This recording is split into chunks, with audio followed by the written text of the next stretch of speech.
Hey everybody, I'm that one person, and welcome back to Scooby-Doo Night of 100 Frights. We last left off, we beat the Dark Knight, and we got Boots. I'm gonna be perfectly honest with you though, I haven't played this game in forever, and I do not remember the exact direction to go from there. I do remember this little secret here, to collect that immediately. First thing in this episode.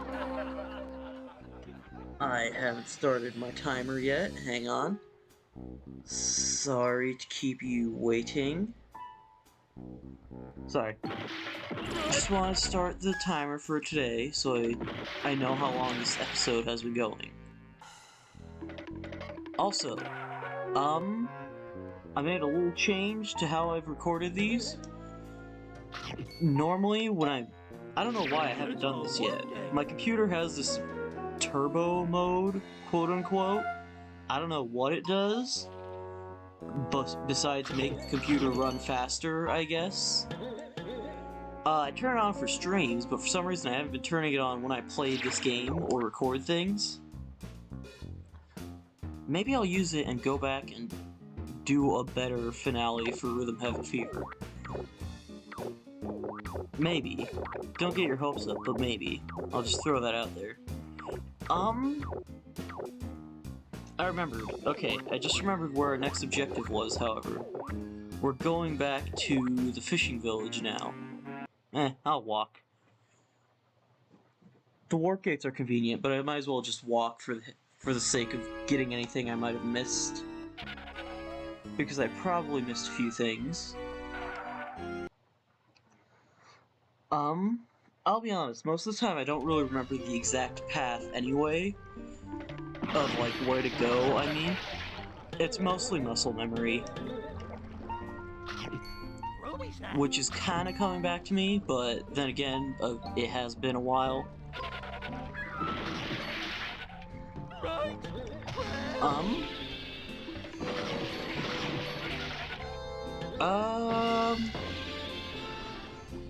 I didn't lose my train of thought, it's just that I didn't really have anything to say right then.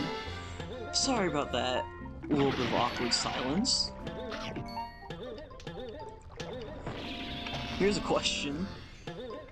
Has that exact same sound effect for collecting those gotten annoying yet? Because I've been watching a lot of YouTube recently. I usually watch a lot of YouTube, but also recently I have been doing that. And I've noticed that sound effect is used a lot more frequently than I remember. This one.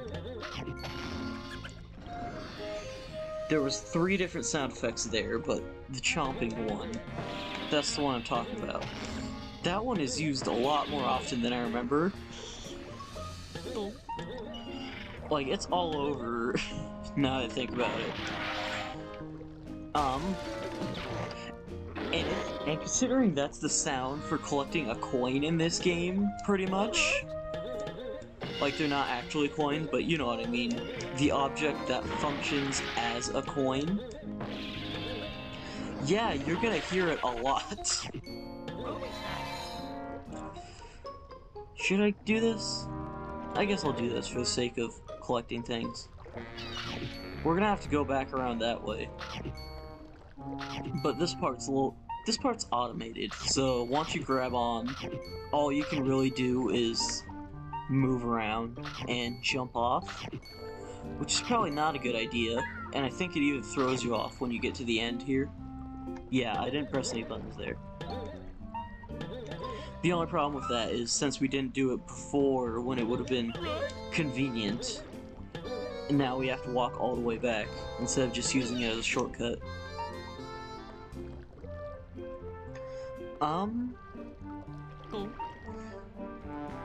Also, on the subject of irritating, I'm not sure if we've heard it yet this episode, or even throughout the series at all, but I remembered in the PlayStation 2 version, the version I played, there was this really obnoxious, like, pre-recorded laugh sound effect that would just play constantly.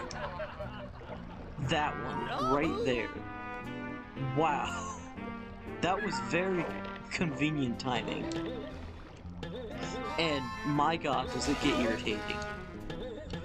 So, yeah, if those are getting on your nerves, that's about expected. I'm not saying that that's enough to make this game unplayable, but it certainly doesn't enhance the experience. I'm guessing the only reason why they added it was because they had that same sort of sound effect in the actual show, and same sort of sound effect is one hell of a mouthful. But still. Also, apparently I should have been using that turbo mode on this computer long before, because the last time we went into this area, the whole recording started dying. But now it's running at pretty much normal speed. How do I get up there? Oh, right. I know how to get up there, but we can't do it yet. So we might be back here. I doubt it. I doubt I'll remember it all the way back, all the way when we have the actual thing we need to get up there. Because, I mean, I'm not going for 100%, I'm just trying to beat it.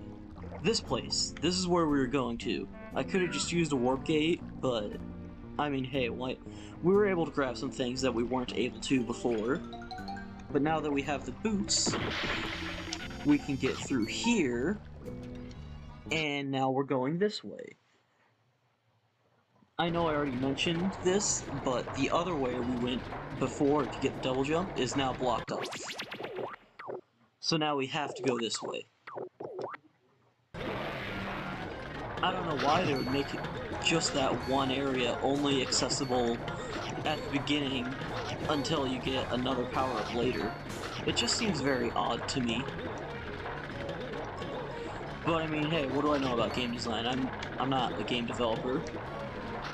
I want to be one. I've been trying to learn coding in Unity, but it's not exactly the most exciting experience. I do these videos a lot like I do my streams, now that I think about it. I really just kind of talk. I just kind of turn on a game and talk. I think my controller is running out of battery, also. So, that could be a problem.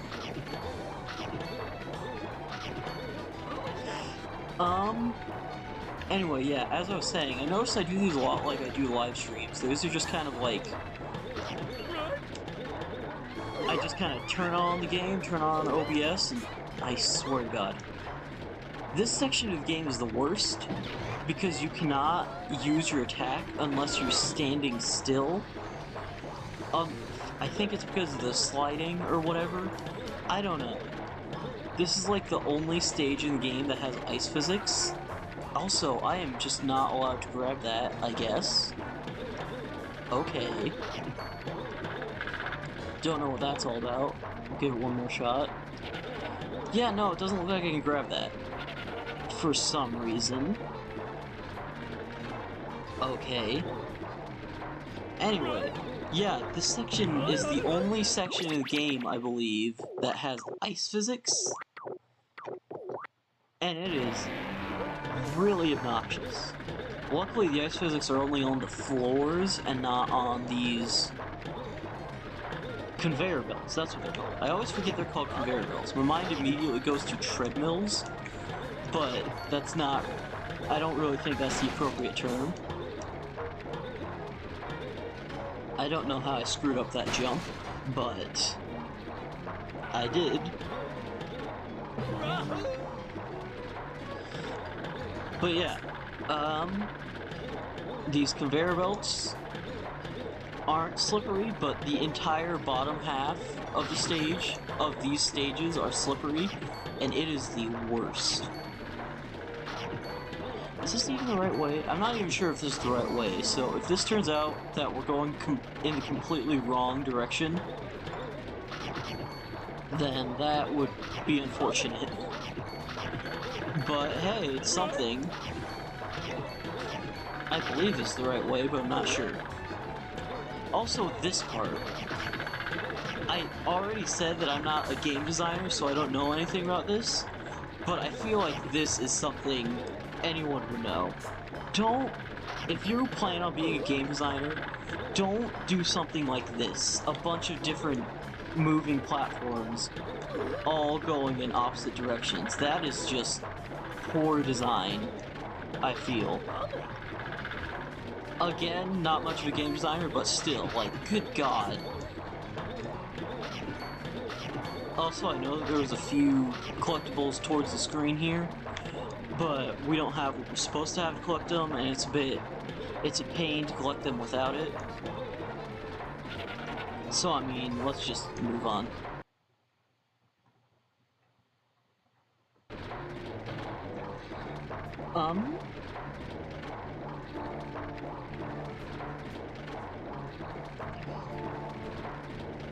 I don't know why I was quiet during that cutscene. I guess that's just kind of instinct at this point. But as you just saw, we have to collect keys to open that door. And that is, I believe, where we're supposed to go next. I mean, it probably is. Most of the time with these areas, there's like only one or two exits. And one of them, like, excluding where you came from, there's usually only about one way to go. Unless there's like a secret.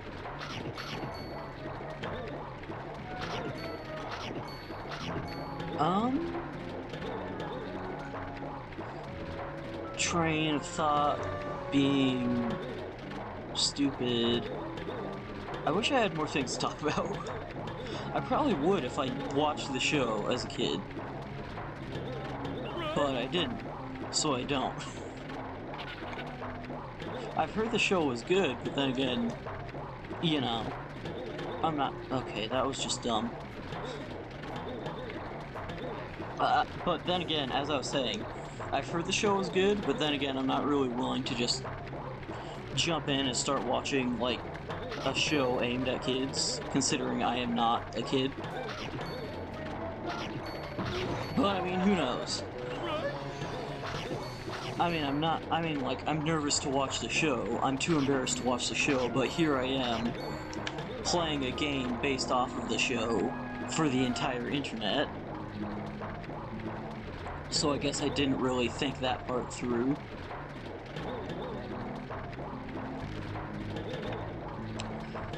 But that's besides the point.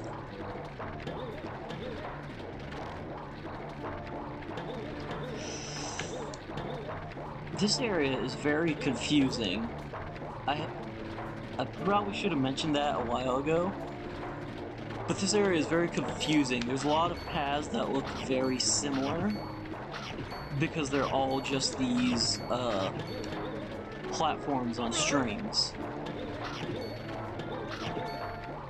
I'm gonna go back around to get those things I missed.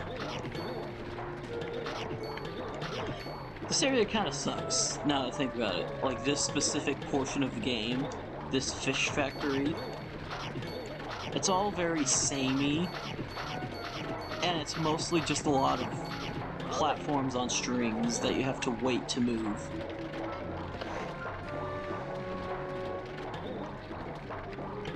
A lot of other parts of this game are great, but this part is not so much.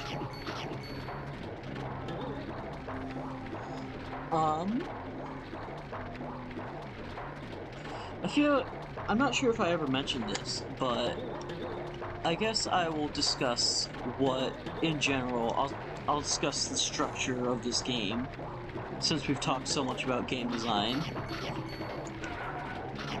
This game is weird. I've already mentioned that it's kind of a Metroidvania sort of game. I'm sure you figured that out by now. Go to one area, collect a power-up, so you can go to another area, collect a power-up, so you can go back to another area and collect another power-up.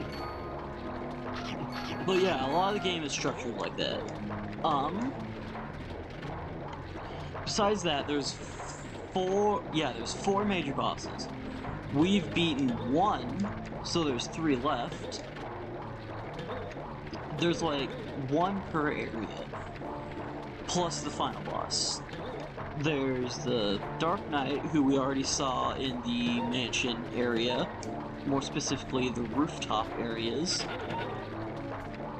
Did I call him the Dark Knight? I think he's called the Black Knight. Or, I don't know what he's called. He's called something. Again, I don't watch the show, so I have an excuse.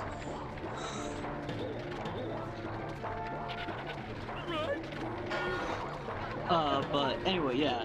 And then there's 1 boss in the hedge maze area, and 1 boss in the fishing village area. Despite the fact that we are currently in the fishing village area, the next boss, I believe, is in the hedge maze. We just have to collect something else from here. There we go. I don't like games where you have to wait on platforms so you can move on. I'm probably not alone in that, but like I just find it obnoxious when you're trying to go quickly through something, and then you just have to sit there and wait.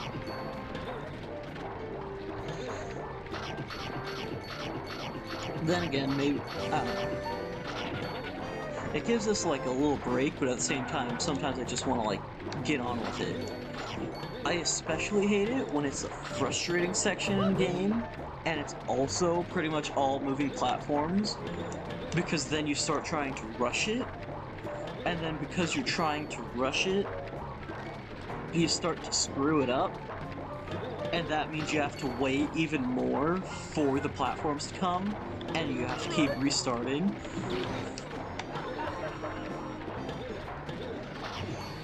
I don't even know what I'm talking about this episode, but you know what? At least it's giving me something to talk about. I guess this is just the game design episode. So I guess while we're on the subject of game design again, I will tell you guys about a pretty cool website. Yes, I'm going to advertise for someone, despite the fact that I have no, like, I don't own it, I'm not a part of it or anything. But if you hang around parts of the internet, parts of YouTube that like to talk about game development and stuff like that, you've probably heard of a website called The Cutting Room Floor, which is a very interesting website because it just details all sorts of unused or hidden content in video games. And it's just really interesting to see all sorts of those things. I'm not sure if there's a page on this game yet. There should be. There's probably something hidden in this game's files. I haven't looked. I'll probably look after recording for today. But what I do know, in a way to tie the cutting room floor back to this game, is that the intro cutscenes for this game, well, not the intro, but like I guess it would be the intro, right? Like the video that plays before the title screen, the entirety of that was just left in for SpongeBob SquarePants Battle for Bikini Bottom, which I mentioned last episode. Yeah, I think last episode, or the episode before that, that Battle for Bikini Bottom was built off of this game. I also mentioned, like, the power-up stuff. If you want to hear more about that, either check out that video, the last video, or just go to the actual website, because they discuss it in a much more concise and understandable way than I can. Which I just proved because I had to restart that sentence. That was kind of cheap. But yeah, check out Cutting Room Floor. It's interesting, that's about all I really have to say about it. It's interesting, and it's just kind of cool to see all the stuff that could have been in your favorite games. Whether or not they would have changed it for the better or the worse, I'm not sure. But hey, it's there.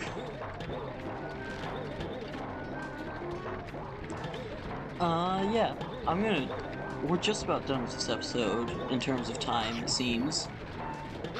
Because I know that we aren't facing any lag as much as we were with the beginning of this series, but I'm just gonna try to keep it at around 20 minutes anyway. Just for the sake of consistency. Because it would be weird to go from doing 20-minute episodes to just all of a sudden doing like 30 minutes or full hour episodes. I'm not going to, because I like to keep my YouTube content shorter than my live streams, because it's not a live stream. But still.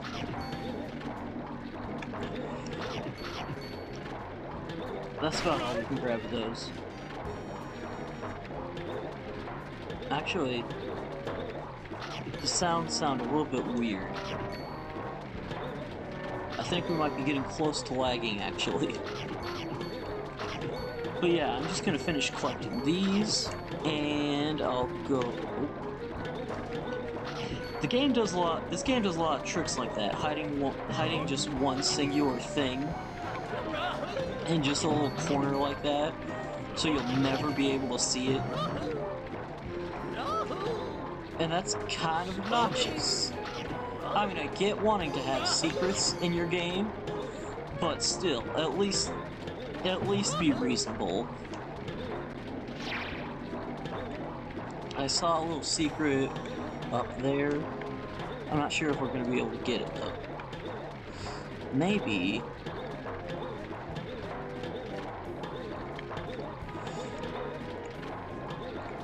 Yeah, over there. I think we already tried to get that, actually. Yeah, no, I don't think we can reach that. Alright, if the next room has a save point, then I will wrap it up here. I'll probably... yeah, I think this area has a save point. Also, we're done with that stupid fish factory. And as you saw in the distance there, we are heading towards a lighthouse, which has the next power-up, which will allow us to keep going later in other parts of the game. You know how this works by now, you've probably figured it out. It's not exactly the most complex game, but still. There it is, the save point.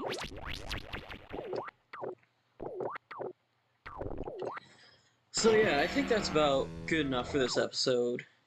We made some more progress towards the next objective. I don't think we're gonna make it to the next boss in the next episode. But we're gonna keep going along. We're probably going to get the next power-up. We might not, but if we don't, that is just... it is how it is.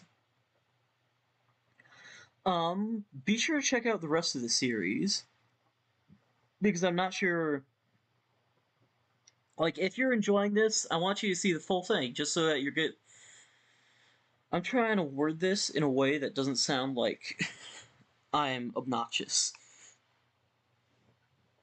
If you're enjoying this series, you should probably check out the rest of the series too. And if you're not enjoying this series, then there's other videos, other series, other games that you could watch.